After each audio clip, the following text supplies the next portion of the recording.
बच्ची को पढ़ाने के लिए बहुत दूर भेजने के लिए आप आशीर्वाद मांगने आते हो। बहुत दूर तो क्या, 150 किलोमीटर दूर भोपाल के जब ये हालात हैं, तो सैकड़ों किलोमीटर दूर पुणे, मुंबई और हैदराबाद के क्या हालात होंगे। और फिर उसके बाद थोड़ा सा ज़्यादा पढ़ाने के लिए यदि आपने विदेश भेज दिया है तो वहाँ पर तो क्या करती होगी भगवान जाने। महाराज आशीर्वाद दे दो, काहे के लिए दे दो?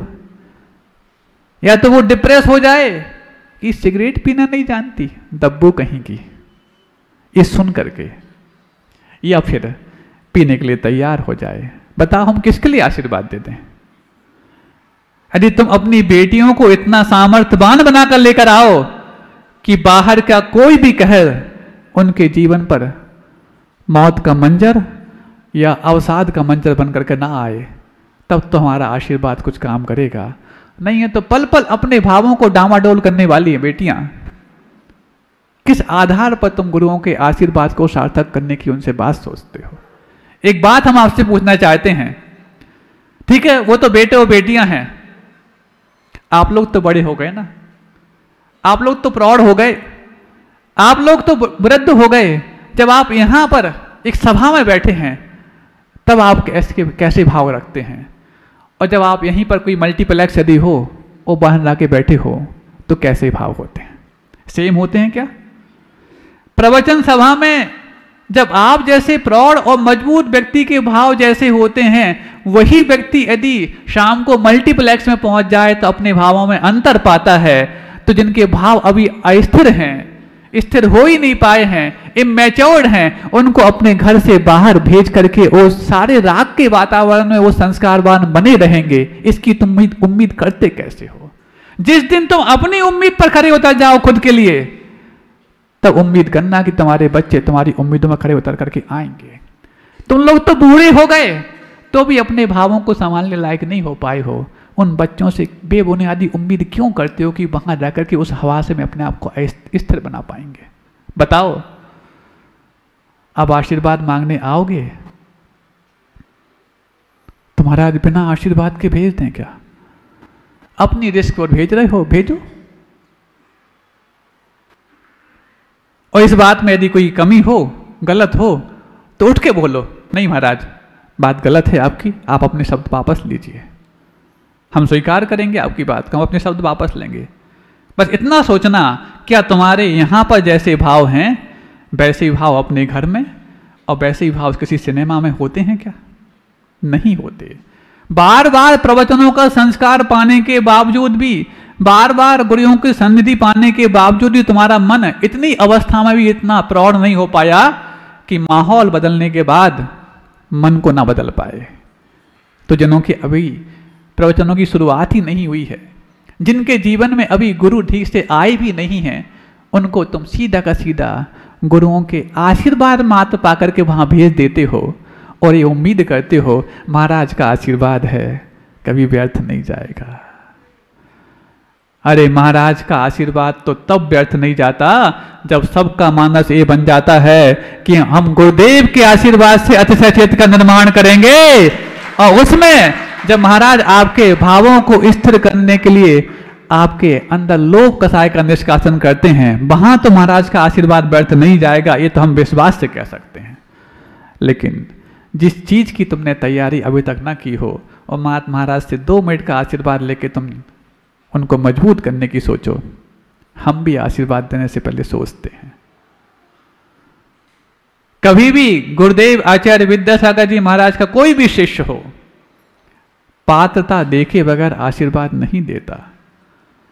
हाँ, एक भावों का आशीर्वाद कि तुम्हारा भला हो, ये तो प्राणी मात्र के लिए देता है, लेकिन जब विशेष आशीर्वाद की बात आए, पात्रता देखे बगैर नहीं देता। महाराज कैसी पात्रता? तुम दानी बन करके भी आए हो तो मत समझना तुम दान देने आए हो तो महाराज के मन को लुभा जाओगे। नहीं, तुम दान देने योग्य हो, जब तक ये विश्वास नहीं करते तब तक तुम्हारे लिए आशीर्वाद का हाथ नहीं उठाते। नहीं तो कुछ लोग ऐसे भी हैं, आप पूछ लेना, आप ये मत समझना कि महाराज के पास जो भी आशीर्वाद लेने जाते हैं दान का, उन सबको आशीर्वाद दिया होगा। कुछ लोगों को मना भी किया है, उनका नाम यहां लेंगे नहीं क्योंकि अच्छा नहीं माना जाएगा। कुछ लोगों को मना भी किया है, नहीं, अभी आप दान देने योग्य नहीं हो। क्यों महाराज? उनकी कमाई नंबर 2 की है इसलिए क्या? उनकी कमाई व्यर्थ की इसलिए क्या? नहीं, कमाई कोई भी हो तो तुम जानो, लेकिन तुम्हें पहले स्कैन करते हैं कि तुम्हारे धन से इस अतिशय क्षेत्र के बनने के बाद अतिशय होंगे, कुंठाएं नहीं होंगी। जब ये इस चीज में हम आश्वस्त होते हैं तब जाकर के तुम्हारे लिए आशीर्वाद देने के लिए तैयार होते हैं।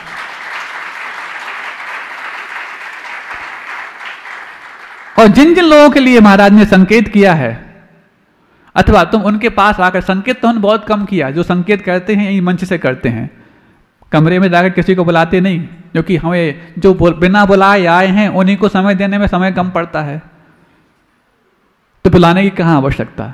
लेकिन जिनको समय दिया है वो मात्र अतिशय क्षेत्र को निर्माण करने वाले अपनी संपत्ति के हकदार मात्र नहीं, वो तो गुरुओं से समय पाने के हकदार थे, तब जाकर के उन्होंने उनके लिए स्पेशल समय दिया, स्पेशल दिया, एक्सक्लूसिव दिया। आप लोग समझते हैं एक्सक्लूसिव रिपोर्ट कोई चैनल पर आती होगी, आज तक की एक्सक्लूसिव रिपोर्ट फला फला व्यक्ति से।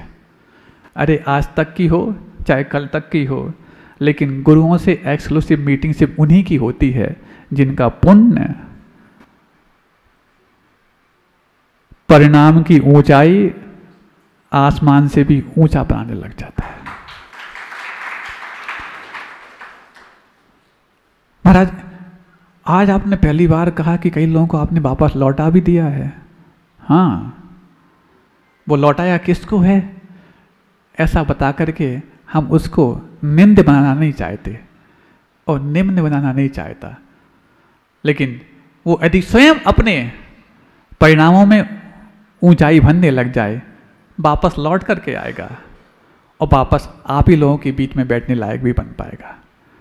जिसके धन की सामर्थ्य समझ में आ जाती है तभी जाकर के उसके लिए आशीर्वाद दिया जाता है। और एक बात और कह दें, वो ये कि 7 मंदिरों में जब शांतिहारा कराने के लिए हम जाते हैं, 6 मंदिर हैं, 6 मंदिर में 7 व्यवस्थाएं आपकी, प्रतिदिन एक एक मंदिर में जाते हैं, लेकिन उनमें से कुछ लोग जो हमें देखने में आते हैं जो उत्साही होते हैं, जैसे ही महाराज पहुंचते हैं वहां पर उनके मन में प्रसन्नता आ जाती, और जो थोड़ा सा बचाना चाह रहे होते हैं उनके मन में मलानता भी आती। अब देखो ये कमेटी वाले या जो संचालक हैं वो हमसे कुछ कहेंगे, तो दुबक करके रहते हैं। ऐसा जिनका अशांत मन होता है, सुन रहे हो, बहुत अच्छी बात करने जा रहे हैं, ऐसा जिनका अशांत मन होता है, जिनका कुंठित मन होता है, वो कुंठित मन वाले वहां पर शांति धारा के वातावरण में कुंठाएं पैदा करते होंगे, ऐसा मैंने आज सोचा। तो आज एक नई बात हम कहने जा रहे हैं आप सबसे। अब हम सभी जनालयों में शांतिहारा कराने के लिए तब जाएंगे जो कुंठित मन वाले पहले आकर के हमसे निवेदन करेंगे, क्योंकि जो हर्षित मन वाले हैं उनके लिए तो हम कहीं भी शांतिहारा करें वो हर्षित हैं ही, वो तो हर्षित हो ही चुके हैं। लेकिन जो कुंठित मन वाले हैं, जब तक वो आकर के नहीं कहेंगे कि महाराज जी चलिए हम जिस जनालय में पूजन अभिषेक करते हैं वहां पर आप शांतिहारा कराइए, जब तक वो आके नहीं करेंगे तब तक हम नहीं जाएंगे। सबसे बोल रहे हैं, सबके सामने बोल रहे हैं, समझ गए ना। हम चाहते हैं कि वो शांति धारा के बीजाक्षरों से संपन्न वो जब मंत्रोच्चारण हो तो वहां पर हर व्यक्ति का वैसा ही भाव हो जैसा भाव सबसे उत्साहित व्यक्ति का होता है, तब जाकर वो शांति धारा और भी अतिशयकारी बनेगी। अभी भी कम अतिशय नहीं हो रहे हैं, रोज नए नए अतिशय सामने आ रहे हैं, लेकिन पूर्ण अतिशयवान तब बनेगी जब जितने लोग वहां पर पुजारी के रूप में रहते हैं, चाहे महिलाएं के रूप में हो चाहे वो शांतिहारा करने वाले पुरुषों के रूप में हो, सबके भाव उत्साहित गदगद नहीं होंगे। और जो इस भाव से कि देखो अब फिर आ गए, अब फिर वही बात होगी, किसी के लिए बुधवार खतरनाक, किसी के लिए मंगलवार खतरनाक, किसी के लिए ये खतरनाक सिर्फ उन्हीं के लिए है जिनके मन कुंठित हैं और जिनके लिए हर्षित मन का बगीचा जिनके हृदय में लहलहाने लग गया है, उनके लिए तो गुरुद्वार जैसे ही आते हैं लगता है जैसे पूज्य गुरुदेव आचार्य विद्यासागर जी महाराज का साक्षात आशीर्वाद लेकर के आए हैं। लेकिन साधु को अपनी मर्यादा ज्ञात होती है, उनके माध्यम से किसी के मन को ठेस ना पहुंचे। ये मुझे आज सोचने में आया, तो मेरे माध्यम से किसी को ठेस यदि पहुंच रही होगी तो वो उसी को पहुंच रही होगी जो कुछ बचना चाहता होगा। इसलिए जब तक बचने वाले व्यक्ति हमसे नहीं कहेंगे कि महाराज आप चलिए, तब तक हम नहीं जाएंगे। ये हम सबसे बोल रहे हैं, आप समझ लीजिए। बात समझ में आ गई ना? समझ में आ गई? तो महाराज आप शांति धारा नहीं कराएंगे? हाँ नहीं कराएंगे। हमारे लिए शांति धारा थोड़ा ना, हमारी शांति धारा तो इस जल से होती नहीं। हम जब भी अपनी पिच्छी उठाते हैं यही कलश बन जाता है और यही झाड़ी बन जाती है, यही छत्र बन जाता है और यही चमर बन जाती हैं, यही आरती बन जाती है और यही भोजन की द्रव्य सामग्री बन जाती है। जब तक कुंठित वाले व्यक्ति हर्षित भाव से निवेदन नहीं करेंगे तब तक हम नहीं जाएंगे। सारे मंदिर वालों को हम आगाह कर रहे हैं। अब हम बात आगे करते हैं कि कैसे उन फिरंगियों ने, बात समझ में सबको आ गई ना? महाराज थोड़ी कठोर हो गई। अब आप जानो, कठोर हो गई तो कोई बात नहीं, खूब हमने शांति धारा कराई, हम कराने मना नहीं कर रहे, लेकिन पहले वही व्यक्ति आएंगे जिनका अभी उत्साह सामने नहीं आया है, और इसकी जिम्मेवारी उन लोगों की है जो उत्साहित हो चुके हैं, उनको तैयार करें, लाएं। समझ गए ना? हाँ बिल्कुल। पूरे जितने मंदिर में लोग हैं सभी का गदगद मन होना चाहिए, तब हम जा करके रहता है। लेकिन एक तो लोग जो उस उत्साह को फीका कर रहे होते हैं, जब तक वो तैयार नहीं होंगे तब तक हम नहीं आएंगे। यहाँ के लोग भी सुन रहे हैं और बाहर के लोग भी सुन रहे होंगे। हम तो खुल्लम खुल्ला बोलते हैं, हम नहीं डरते कि कैमरे में क्या है और कमरे में क्या है। कमरे की बात भी हम कैमरे वालों के सामने बोल देते हैं और कैमरे वालों की बात भी कमरे में बोल देते हैं। हमें कोई डर नहीं है। जो बात हम यहाँ करते हैं वही कमरे में करते हैं, अलग से कुछ नहीं करते। बस यहाँ पर इंक्लूसिव होता है, यानी सबके लिए होता है, और वहाँ पर एक्सक्लूसिव होता है, मतलब सिर्फ आपके परिवार के लिए होता है। और आपके परिवार के लिए स्पेशल समय पाने का आपको अधिकार मिला है और आप खो रहे हैं। बहुत बड़ी आपकी ये पुण्य की नहीं, पाप की विकृति है। दिवाली के बाद मिलना मुश्किल हो जाएगा। महाराज आप तो कह रहे थे कि जब तक पूरा विश्वास न हो जाए आप लोगों के मन में तब तक हम नहीं जाएंगे। तो क्या समझ रहे हो कि दिवाली के बाद तक हम विश्वास कराने के लिए बैठे रहेंगे? उसके पहले ही करा जाएंगे। तो इन दोनों के भावों को साकार रूप देने के लिए, चाहे वो आर्किटेक्ट हो, चाहे वो सर्वेयर हो, और चाहे उसको मूर्त रूप देने के लिए अनुबंध करने वाले कॉन्ट्रैक्टर हो, एक के बाद एक आ रहे हैं। तो ये सोचो, छोटी मोटी बात नहीं।